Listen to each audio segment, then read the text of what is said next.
Hi, I'm Jackie Tantillo, and this is Should Have Listened to My Mother. My guest is the host of the podcast Word to Your Mama, which can be found wherever you listen to podcasts. So make sure you check out Word to Your Mama. When referring to her mother, she says, quote, "I blame her for nothing and forgive her for everything," which it just gives me the chills. It really does. Whenever I read that, it's such a powerful and a compassionate statement. She lost her mom almost 3 decades ago to breast cancer, and she's going to tell us more about her mom who left us way too young. So, Should Have Listened to My Mother is proud to introduce Ritzy Periwinkle to the show. Hi, Ritzy P. Hi, thanks for having me. Basically, just from the little bit of exchanges that we've had before we started recording this interview, the flash of emotions abound, and I'm not even the one that lived through it. So why don't we start with you telling us your mom's name? Her name is Consuelo Rivera. She's an immigrant, correct? Yes, immigrant from Mexico. And you live on the West Coast, I believe. Yes, and I grew up, I don't live there now, but I grew up in San Diego, California. Okay. Do you have siblings? I do have a younger brother. We share the same mother, different fathers. Tell us a little bit about Consuelo. How old was she when she came to the States? That's a little fuzzy. I believe, from what I just learned recently, that she came to the States when she was maybe a teen, and then went back, and then came back when she was pregnant with me. Because I think there was my family didn't like my biological father, and this is literally, I just found out this story a couple of months ago, that no one knew that they were even dating that seriously, and then when she became pregnant, she left Mexico to come back to the States, and I think it was a mix of maybe being kicked out and on her own. I think it was a mix of both, but it is unclear still. I heard this story from my aunt, who was her younger sister, a couple of months ago, which I had no idea, so that was very interesting. Did she come to the States with her boyfriend at the time or husband? I don't know if they were married. No, they were never married, and no, my biological father knows. She came solo, and I believe if the timelines are connecting, I believe he was maybe at the time had just gone or was about to enter the military. I believe he became a naturalized citizen and then was gone. So then she came over and then she became a naturalized citizen. And that's what I think she was, I believe she was maybe in her early 20s when she was pregnant with me. And she had no family here, nothing, no friends. Well, she had my aunt, who was her younger sister. So she lived there, and that's my earliest memory of us living there with my cousin, her son, who is about, I think he's 6 years older than me. So that kind of was maybe her only support system at the time. And I do also remember the youngest memory I have is maybe 4 years old, that we ended up living on our own and were on welfare. Other than the obvious thoughts that come to mind, why did she leave Mexico and come here once she knew she was pregnant? I don't know. I would assume it's also crazy because when she passed, I was 20. She was sick for a couple of years, and I didn't have the chance to have those adult conversations and ask those questions. You know, when you become an adult and your parent is an adult, you could talk about the history, perceived histories in a certain way and ask those real questions. I didn't get that chance. So I don't know. It's pieces from a couple of different people. And the people that the people, most important people that I need to ask, they've all passed. Like my grandmother, my mom, and my aunt's still around, but she doesn't know. She told me everything that she knew a couple of months ago. She was like, I didn't even know they were together. How do you process all of this, and how do you proceed to live your life? What's your philosophy without the answers to these questions? I think by experiencing everything that she went through, seeing that she was, I'm a child of an immigrant, and that she was a woman during the time of the 80s, 70s and 80s. She was a woman of color. Her prospects and her ability to move forward were very limited, especially because what I do know is they had to work to help the family. So the education, I believe, ended around what would be considered now maybe middle school. It's at the most. And so the decisions that she made at the time, as I was living through it, I was growing up, being with the father of my brother, and that traumatic situation, what I learned is that I could have gone two ways. I could have continued the cycle of trauma and gotten with someone as abusive or more abusive, but I decided, I remember specifically, as clear as yesterday, I was in second grade, and it was a abusive situation happening at the house. And I was like, no, this is not going to be me. This is not going to be me. And also, which is funny, but it's not funny. It's funny to me to think now, I was like in second grade, so I was maybe, 7 years old, to think that I could really do what I wanted to do. But I remember thinking, like, this is not going to happen to me, and how do I make this stop happening to my mom? And I was like, okay, how do I kill this man as a 7-year-old little girl? And I remember vividly looking at what was around me and what I could do. And I remember we had one of those, it was the 70s and 80s, you had one of those maybe glass lamps that the body of the lamp was pretty big, say 2-3 feet. And I was like, oh, that's what I'll do. I'll get that, and I'll crack it against the wall, and then I'll have all these shards, and then I can stab. I mean, it was that vivid. Like, it was a plan that I didn't do, of course, but I remember that was the turning point for me, that I knew that fork in the road was no longer a fork in the road. I knew the direction of my life, that I was not going to put myself in that situation. I was not going to allow any man to do that to me. So, since 7 years old. And so her choices, which now I understand. At the time I did not. And at the time I was angry. I didn't understand. It was a lot of the typical story of we leave, then we come back. We leave, and then we come back. And it was a lot of my mom saying she's had enough. We leave, we go stay with my aunt. Then my mom would eventually get lured back. And then my aunt would be, just stay here. And I'd be like, no, I can't leave her alone. I have to go back. She needs backup. She needs something. So that's when I was like, this is not gonna be my story. So at 7, you became her protector. Oh, for sure. And it was hard living in that house because as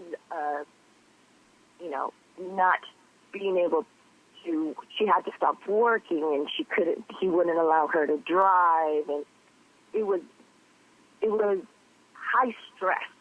So I believe I've been going to therapy for a long time, and I do have PTSD and everything like that, but I didn't talk to the man. We get into it all the time in a way that it was never allowed for her to talk to him and have those assessments once I was older. And there was a period of maybe a year, maybe a year and a half that him and I did not speak, even though we lived in the same house. But it was hard because he was the breadwinner. We were living in his home. We had to abide by his rules. And because of that, I was out of the house as whenever I could get a chance. Since I was a kid, whoever was my best friend at the time, I practically lived at their home, was spending the night, was there for dinner, could be there as long as I could. If I wasn't spending the night, like, what is the last minute of time that I could stay here before I have to go back to my house? It didn't feel like a home, never felt like a home. Was he ever abusive to you, other than emotionally and verbally watching and seeing your mom? Yeah, he was abusive, verbally abusive to me. He was physically abusive when I was young, but I think, I don't know. I don't know what happened to his mind. I don't know what decisions he made. I also was aware, and recently, I always thought that, I had this amazing superpower that I could read people's vibes and I can read the temperature of the room and read the room. And when there's danger, I know what's happening. I'm always aware, kind of like a hero, a spy in a movie, always knows the exits, always knows that something's happened when you think that they don't know what's happening. I always thought that was one of my superpowers. But now, years later, as an adult and after therapy, I know it's just childhood trauma. And I feel maybe I saved myself by always being aware. I could tell when he was about to go off. I could tell that, if he started, he was also Mexican, but I could tell if he started saying some words in English or certain words in Spanish, I could tell the vibe was about to change and we were about to get it somehow, some way. So I believe that maybe looking back, that might have saved me, where I was able at a young age read the room, and basically I just lived in my room. The living room, the common areas was never a home. I could never relax and lay down and hang out like my other friends could at their houses, because it was always prim and proper, and he would not talk to me.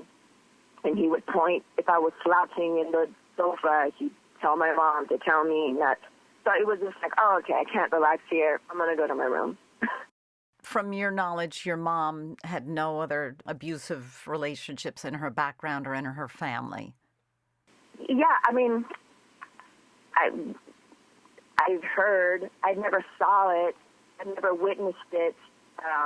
So maybe had stopped. My grandparents were really old already when I was young, but I had heard that my grandfather, who was my best friend, so when I heard this news, it killed me that he was abusive towards my grandmother. So I believe they saw it in, all my aunts and my uncle saw it in the home as they grew up, so my mom must have witnessed it, and as far as I know.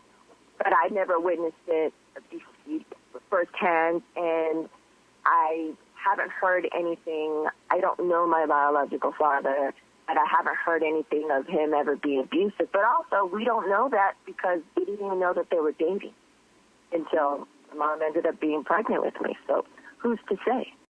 You're basically always waiting for the other shoe to drop, or you're tiptoeing around, waiting for the next explosion. So I can totally sympathize with you about your whole emotional state then as well as now. And you don't want to repeat this behavior. So it's even more stressful. And I know, I didn't know your mom, but I know that she would never want you to repeat getting involved in a relationship like that. Yes, for sure.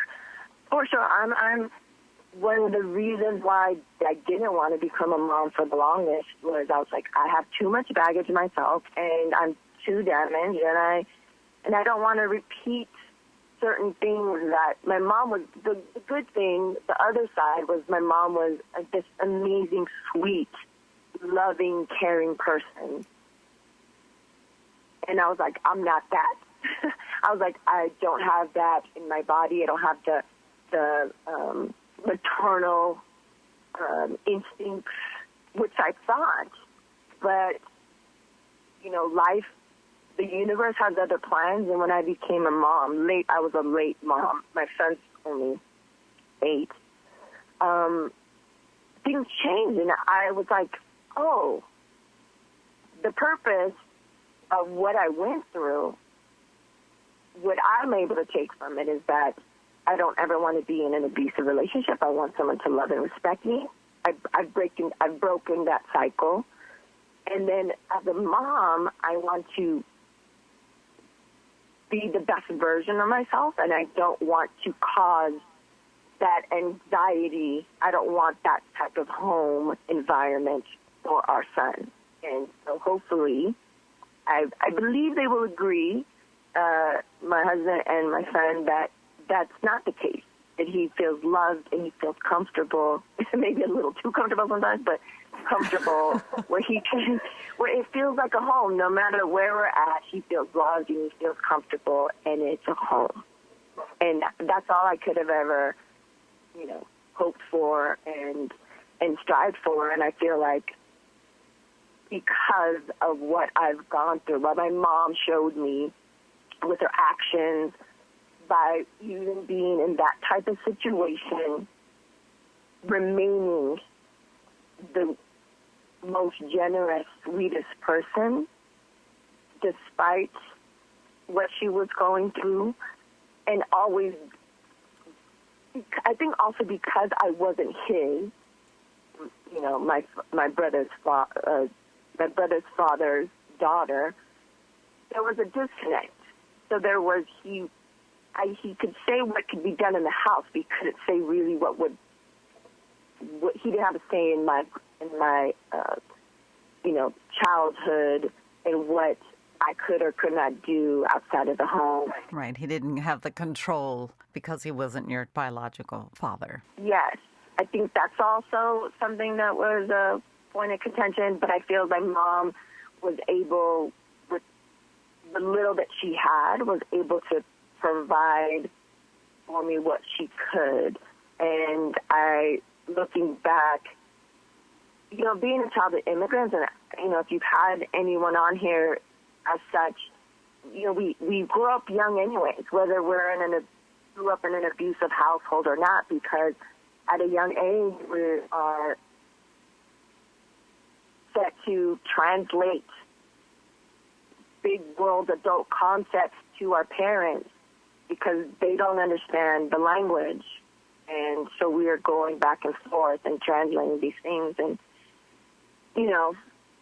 because of the situation we were in, I was in honors classes and was in all these different types of amazing situations. But because of what was happening at home, I wanted to get out of that, which would have set me up to be, graduate early and all these different things. But because of what was happening at home, I was a translator. She didn't know that we were having this meeting with the teachers and the counselors to get me out of this program that could have set me up, if that makes sense. Did you ever share what was going on at home with a friend or a teacher, counselor, anybody?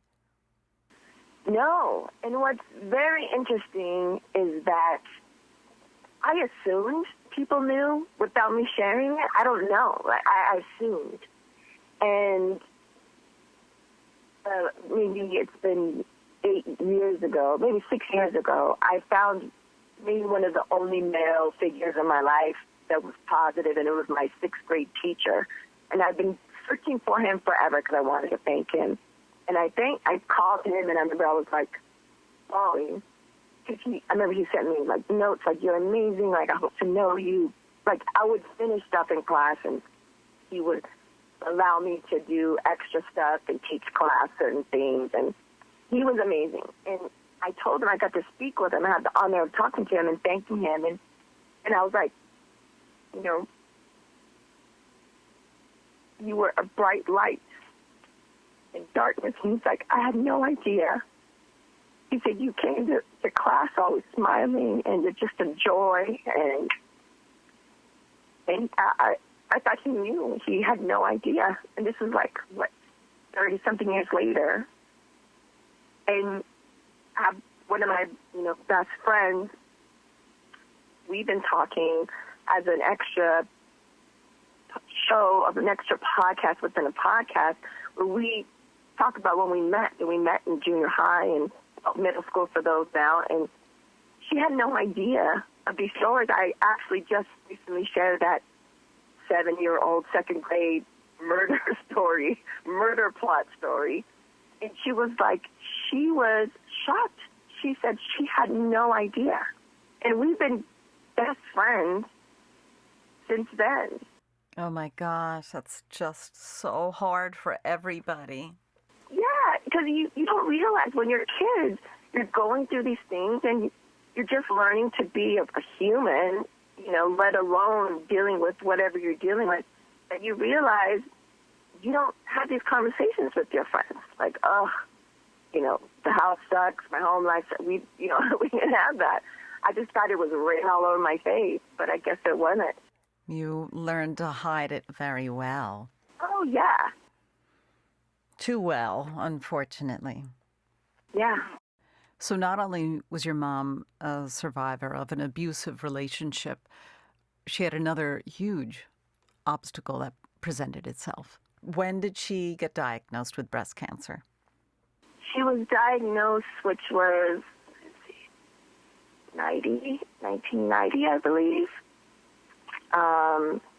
And then she had the double mastectomy, went through chemo and everything, and she was in remission. And then when I went to college, that was 92, 93, then it returned in different parts of her body. She gave it a good go, and it just took her out.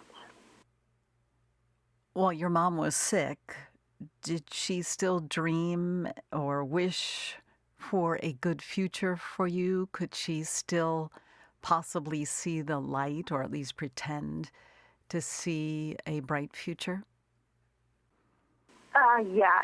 When her husband was not around, I felt like she could release. Her shoulders would relax, and her and I would, be able to feel a little bit at home at the house. And she would, when I got older, before she passed, she would be like, "Oh, I can't wait for you to graduate college and be with your briefcase and be a businesswoman, and you and I can go travel and do all these different things." And I will say, she was a great dancer, and I have heard that she was one of the best dancers when she was young. And it's one of my favorite things. It's one of my activities that I can zone in and zone out, that it's good for my soul. And I know that I got it from her. So she knew how to just be free in a way when she had that ability to let herself go and be open to pleasure and joy. Yes, I think she maybe, unfortunately, only had a couple of windows of that throughout her life. Because I think she just did the best that she could. Looking back now, I can see she was probably thinking like, "Oh, I have this daughter, and I can only move so far in the workspace because of my status, and I'm going to get with this man because that's what I've been told to do, and that way we can have a home, live in a pretty decent neighborhood considering, and I can provide that. I can at least provide that for her." So many men and women get caught up in this cycle, but unfortunately the consequences can be dire. Very often there are definitely repercussions, but she thought she was doing her best for you. So you learned a lot of really positive and empowering things from your mom. So she definitely was able to shine the light in your direction, as you said, at the second grade. And I think you should, this is a side note, but the story that you referred to recently as the plot to kill You should call that your superpower moment. Yeah. Not the plot to take them out, even though the end result is the same. But just give it maybe a more positive spin. That might be good, because it's a lot for a kid to deal with, that's for sure.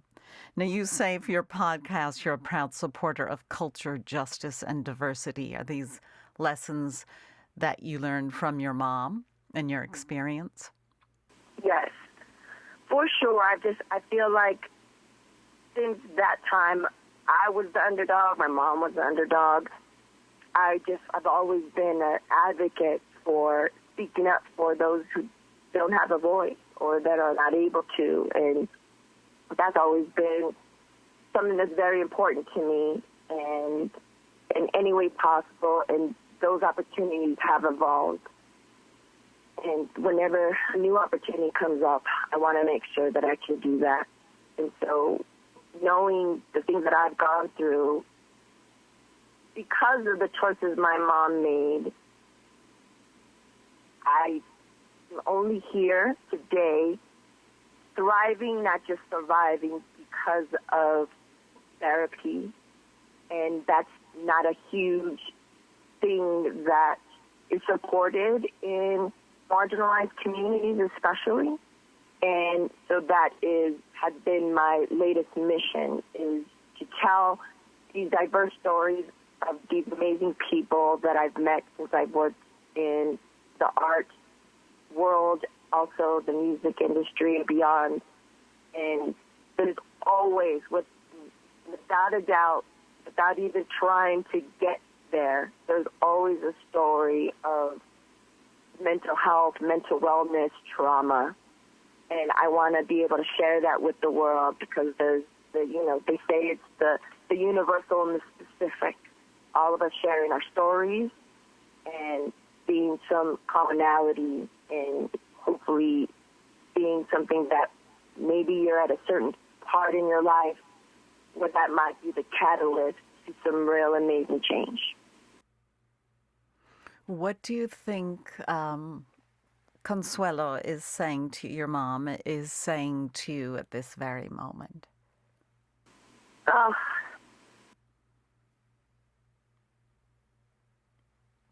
I'm trying not to cry, Jackie, but...